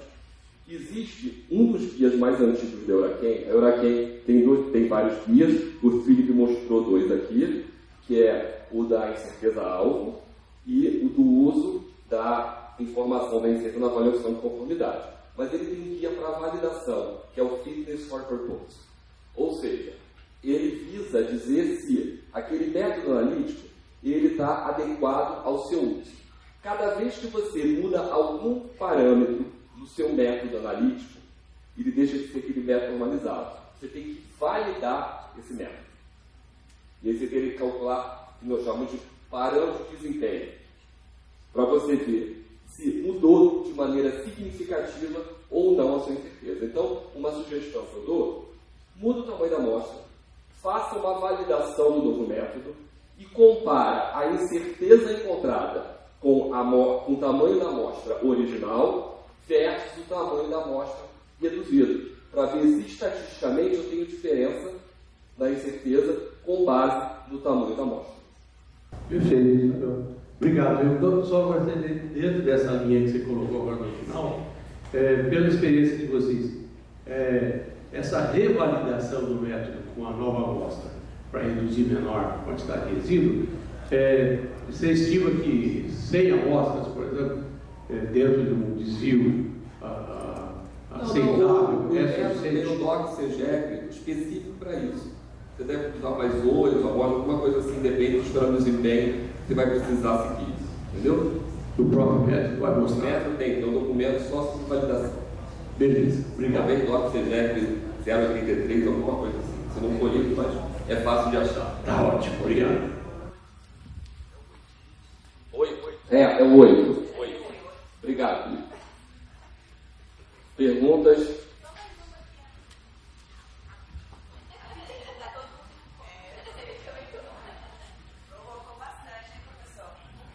Conseguiu, Elsa. Obrigada, mas muito boa discussão. Em relação à abordagem top-down, né, que não traz tantos detalhamentos das contribuições e das incertezas, Como que é isso, assim, em relação à aceitação do Inmetro ou em relação à comunidade científica? Quais são os empecilhos que a gente teria em utilizar uma top-down, por exemplo? Top-down é uma das técnicas de determinação de incerteza. Em algumas áreas não dá para fazer o bottom-up, né? Então, quer dizer, acho que na área biológica, imagina, né? Metodologia biológica, por exemplo, é um desafio enorme o cálculo de incerteza. Então, fica tranquilo em relação a isso. O Jogam é uma das maneiras, e o professor Felipe mostrou aqui também, que é a técnica top-down. Então, fica tranquilo. Isso aí já forma isso, sobre isso, etc. Então, só um comentário aqui, eu concordo com o que o Ricardo falou. O que eu acho que pode ser uma desvantagem da abordagem top-down, apesar de ela ser muito pragmática, né, é fácil de se obter os resultados, ela é numa situação em que você tem uma incerteza muito elevada. Você não sabe muito bem o que fazer porque você não consegue identificar qual é o seu calcanhar de Aquiles, né? O ponto fraco do método. E quando você avalia isso pela abordagem bottom-up, você vai ter um detalhamento que te permite identificar. Tá? Eu acho que essa é a única limitação que, pelo menos, eu vejo. Tá? Mas, em termos práticos, não vejo problema nenhum em se utilizar o bottom-up. Aliás, a top-down. O problema é que alguns amigos que eu tenho que são avaliadores de método, eles vão querer saber quais são os seus pontos que têm grande incerteza para você poder tratar. E aí, quando você usa top-down, você não vai conseguir ter isso tão bem estratificado. Então essa é a minha dúvida, que pode surgir de questionamento em relação à falta de levantamento, né, dos pontos. Você me fez lembrar de uma coisa importante, que a incerteza ela pode mudar em função da faixa de concentração. Né? O próprio Nelson falou isso, você pensa numa curva de calibração, está no centro, vai ser menor, tá nas pontas vai ser maior. E se você pensar que essa incerteza ela pode mudar aquela concentração, você tem que avaliar isso no momento de definir esse critério da banda de guarda. Tá? Considerando a incerteza para aquela concentração próxima do limite de especificação, não muito distante, porque aquela incerteza muito distante ela pode estar ou superestimada ou subestimada. E aí, se a incerteza estiver superestimada ou subestimada, toda a análise de risco está comprometida. Tá? Então, esse comentário que você fez me fez lembrar desse aspecto que é importante. E como está gravando, deixa eu complementar, porque depois a gente falou besteira. A gente está falando do caso de uma curva onde os dados têm comportamento homocedástico. Ou seja, a variância é a mesma estatisticamente ao longo da faixa. Porque se os dados tiverem comportamento heterocedástico, ou seja, as incertezas, a variabilidade não for estatisticamente significativa, iguais, a sugestão é que faça uma regressão linear ponderada. E dentro da regressão linear ponderada, a menor incerteza vai ser no início da curva, e não no meio. Então, está gravando quando você fala que sim, falou besteira aí, então dá para ficar aí registrado. Aliás, pegando o gancho da curva, só para perguntar para vocês, a gente está falando de curva aqui. Todo mundo faz curva linear, não é isso? Alguém tem curva quadrática aí? Segundo grau, não? Ninguém tem? Não, mas por que eu estou perguntando? Porque o GAN é maravilhoso, mas ele não serve para tudo. E quando eu tenho um ajuste de segundo grau, pode ser uma deficiência do GAN. E aí, quando vem essa incerteza, e vai cair de novo lá para poder fazer a avaliação da conformidade, ela pode não ser a mais adequada. É porque tudo vai chegar sempre na avaliação da conformidade, que é no final da cadeia produtiva, vamos dizer assim. Mas tem todas as etapas, que é uma otimização, é uma validação, é o cálculo de incerteza, entendeu? Se a gente errar nessas etapas iniciais, o Felipe não vai conseguir fazer milagre, não. Não é isso que vocês têm que pensar. Porque o que todo mundo quer é fazer uma curva de 0 a 1000 linear. Não é isso? Né? Elcio, ainda tem os dois eixos, né? Incerteza nos dois eixos. Como é que é? A incerteza nos dois eixos ainda. Se você sim, exatamente. O que ninguém usa. Ninguém usa incerteza nos dois eixos, né? Aí é o motivo de regressão ortogonal, entendeu? Aí é outra coisa. Só para compartilhar com os colegas, esse ano, inclusive, eu recebi uma novidade da CEGEP por não avaliar a homocedasticidade. Então, caso vocês não tenham isso nas suas planilhas, coloquem, tá? Porque tem isso no DOC 8, né? E mesmo não sendo um documento de norma e tudo mais, ele cobrou... E como a gente diz no nosso procedimento que usa ele, então como nele fala de avaliar a homocedasticidade, então é um aspecto que precisa... Mas pensa que não é questão de documento, é uma questão de tratamento correto de dados, né? Documento só ajuda a te lembrar que você tem que fazer isso, mas isso faz parte da estatística, da matemática. Então, quando a gente usa uma técnica estatística, a gente tem que saber dos pressupostos, né? Ou seja, a regressão linear, por exemplo, clássica, tem que saber os pressupostos, tem que fazer um teste dos resíduos para ver se, por exemplo, existe sistematicamente resíduos positivos, né? Positivo, ou negativo. Quais as chances disso ocorrer, assumindo que, de fato, o seu modelo é linear? É muito baixo. Né? Então, esse teste de resíduos serve também para verificar a questão da plausibilidade de você assumir o modelo linear. Então, a gente tem que entender um pouco de estatística, saber quais são os pressupostos, para aplicar a ferramenta, desde que ela seja válida e esteja em conformidade com os seus dados. Né? Então, tem que fazer um teste antes de aderência àquele modelo, para verificar se você precisa sofisticá-lo ou não. Porque senão você vai estar, pode estar subestimando a incerteza, o erro, etc. E na hora, ali no final do processo de avaliação da conformidade, a decisão vai ser totalmente equivocada e você vai estar totalmente seguro. Não, está ok. Então não basta você, calcular a incerteza de maneira automática, assumir distribuição normal. Né? Assim, a gente tem que ver, será que ela é de fato normal? Será que ela tem teste de normalidade à ponta?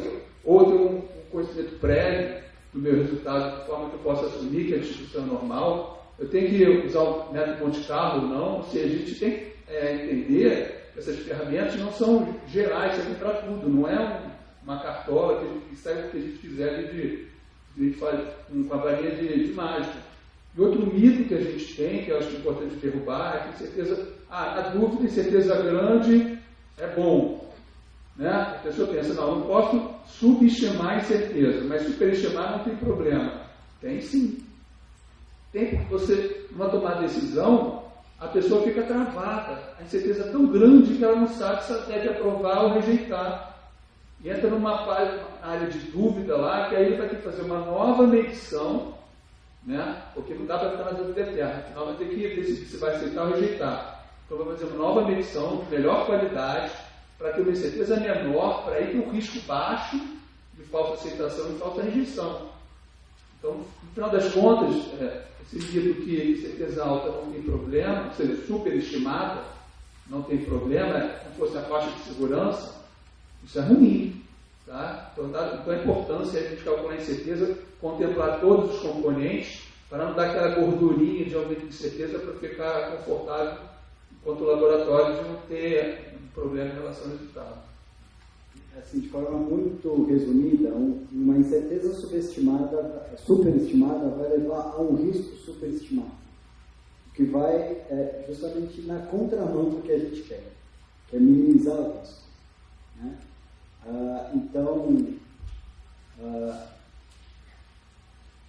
De primeiro acordo, a gente se preocupa em não subestimar, mas a gente também tem que se preocupar em não superestimar. A incerteza, aquela que reflete a realidade, é adequada. Nem a subestimada, nem a superestimada. Eu acho que é por aí.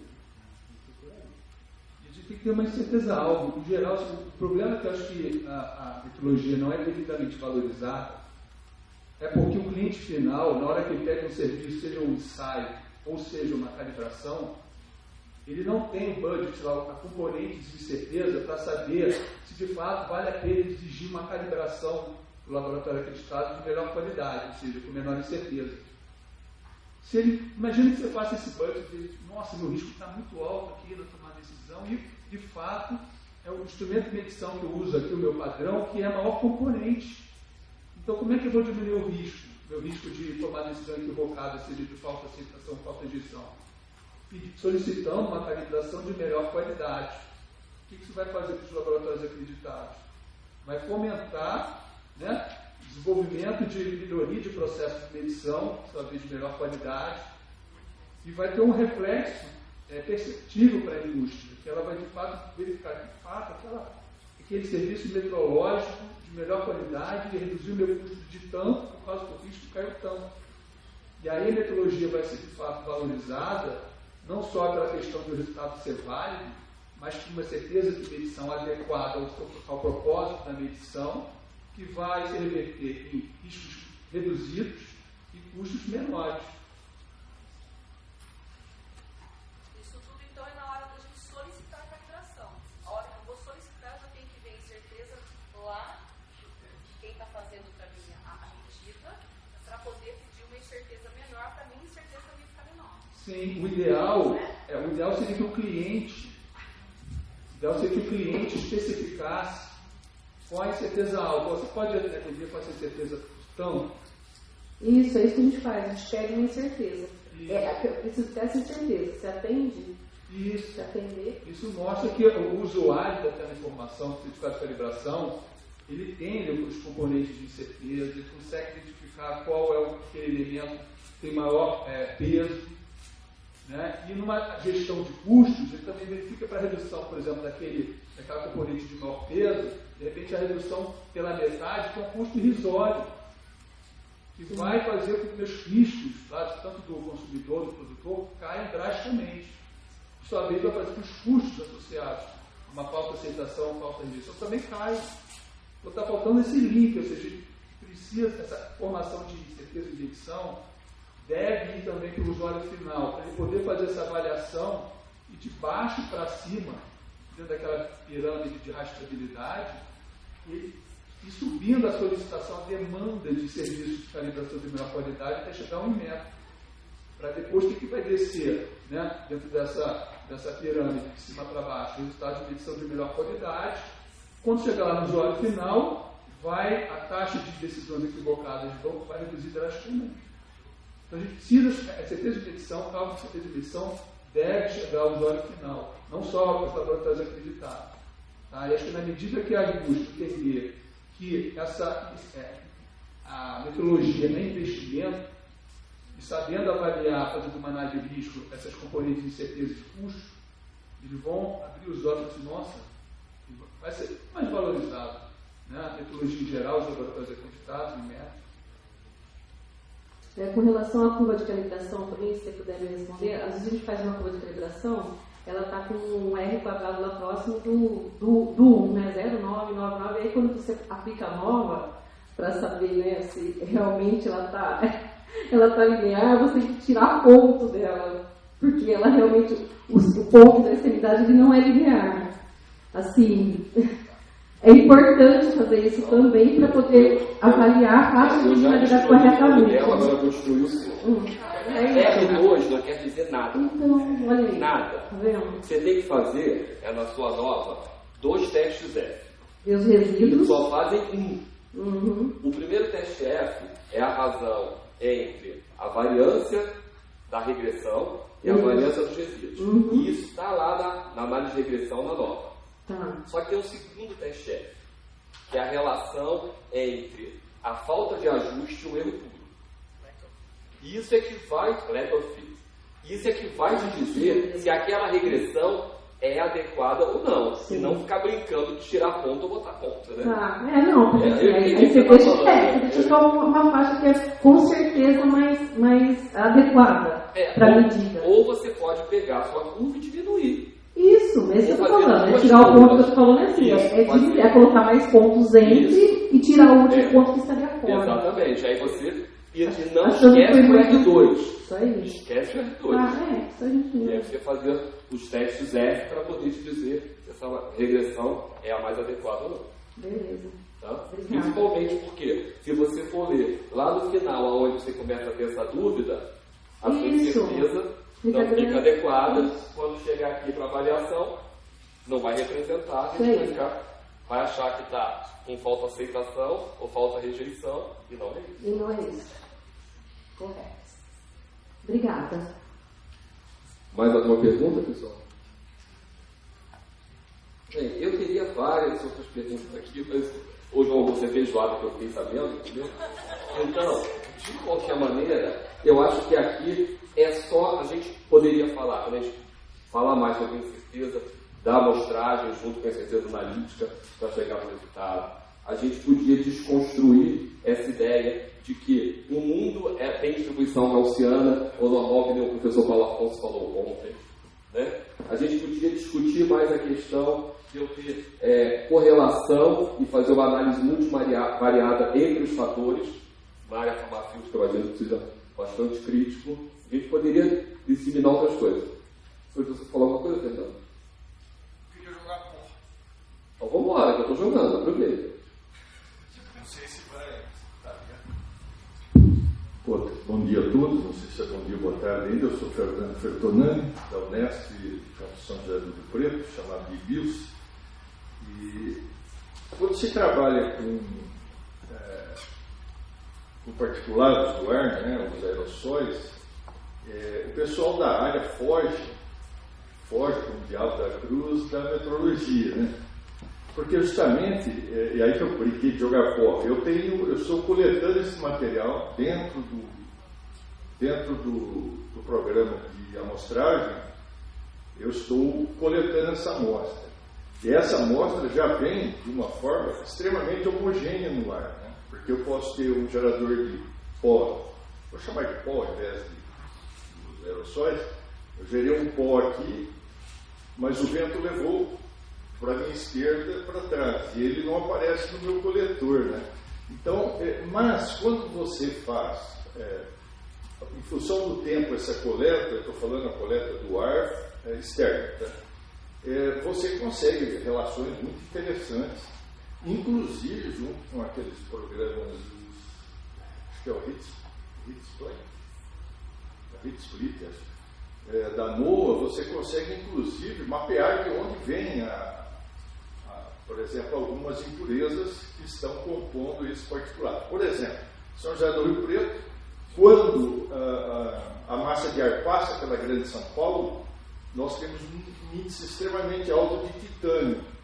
Então você consegue dizer, isso aqui veio de São Paulo, o titânio está maior do que o titânio natural, que teria gerado na poeira local, gerado no particulado local. Então isso é um desafio grande, né?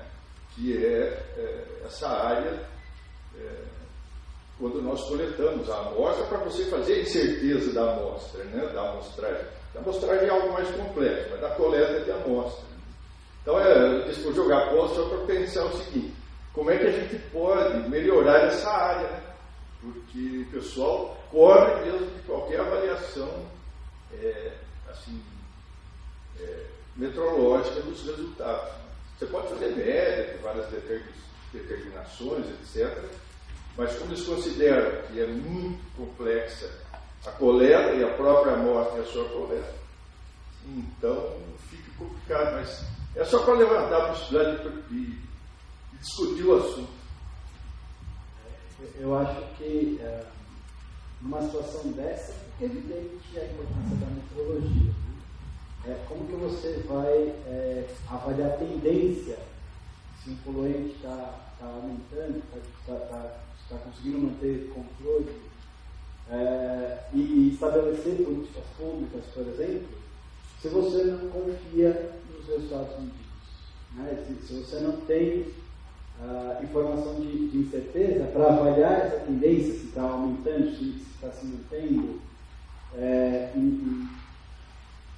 no fim, tudo se perde, né? Você não tem como tomar decisão porque qualquer análise mais sofisticada fica mais robusta, né? Fica comprometida por não ter essa informação. Então, é claro, não estou falando que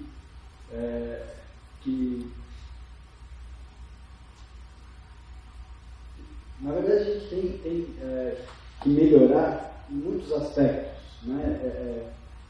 Nessa área, talvez tenha que investir mais em metrologia, principalmente para reconhecer a importância. É o que o Ricardo falou, né? Acho que a gente, às vezes, não valoriza a metrologia, mas ela tem impacto real, né, em situações as mais corriqueiras até as mais sofisticadas, e se a gente não tem, não se dá conta dessa importância, vai deixando de lado, né, perde a oportunidade.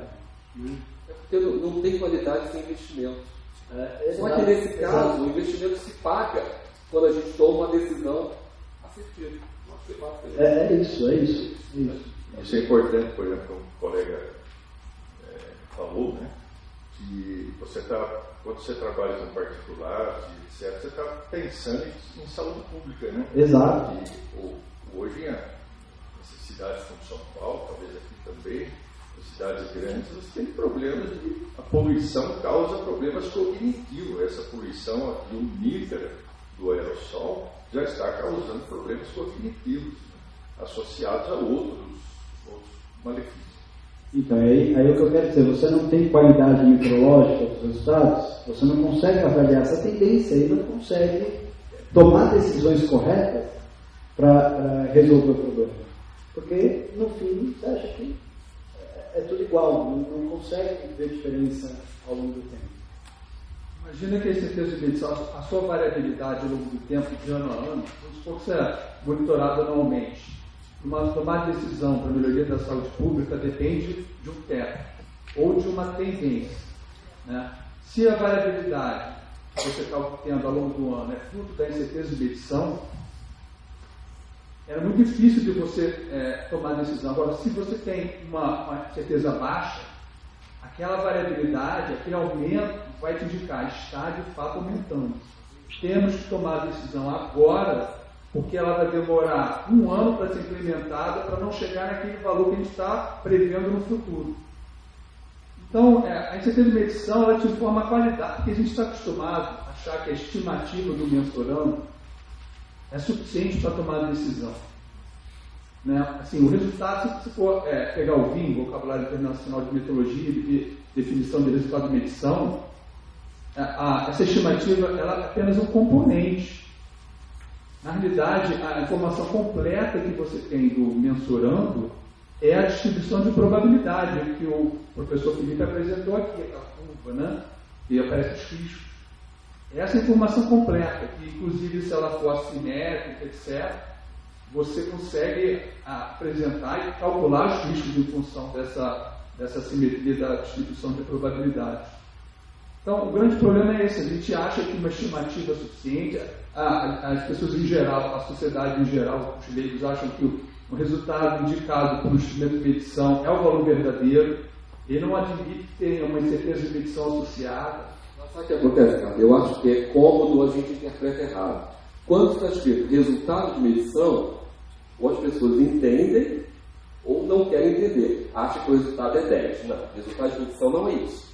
É 10 mais ou menos a incerteza expandida associada ao resultado. É claro assim para mim. Muito claro. Às vezes a pessoa não quer entender, não tem conhecimento, ou não quer ter esforço, tanto mental quanto financeiro, de investimento, para poder avaliar a incerteza de medição. E aí você não consegue ter uma decisão tomada. Como o Ricardo estava falando. Se a incerteza for muito grande, se tiver uma variação, você não consegue nem perceber. Está tudo aqui dentro. Então você tem que ser, ela tem que ser justa. Não tem. O pior é que você toma uma decisão achando que está fazendo alguma coisa mágica, e a decisão vai te mandar para o caminho, pode mandar para o caminho. Né? Então, eu acho que a gente está longe de esgotar o assunto. Eu acho que esse painel aqui serviu para mostrar, para lembrar para a gente que o uso da incerteza de medição não é só para o laboratório acreditado não perder a acreditação junto ao CEGEP, e sim para poder servir de subsídio para a gente avaliar a conformidade. Ok? Acho que esse é o recado. Então, queria agradecer ao Ariel, ao Ricardo, ao Felipe e a vocês. Muito obrigado.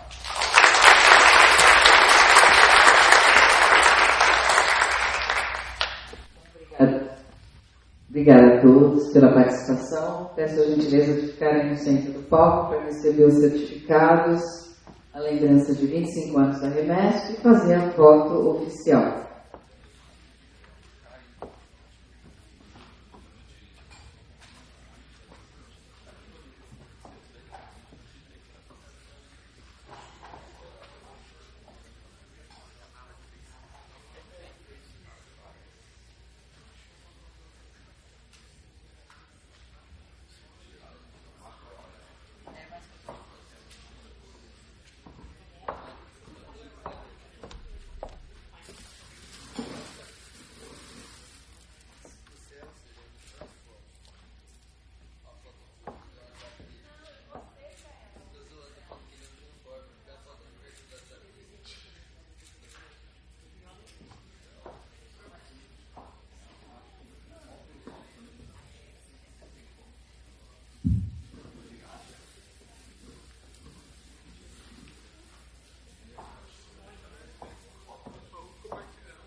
Obrigada mais uma vez. Bom, faremos o intervalo para o almoço e retornaremos às 14 horas. Até já, gente. Bom almoço a todos.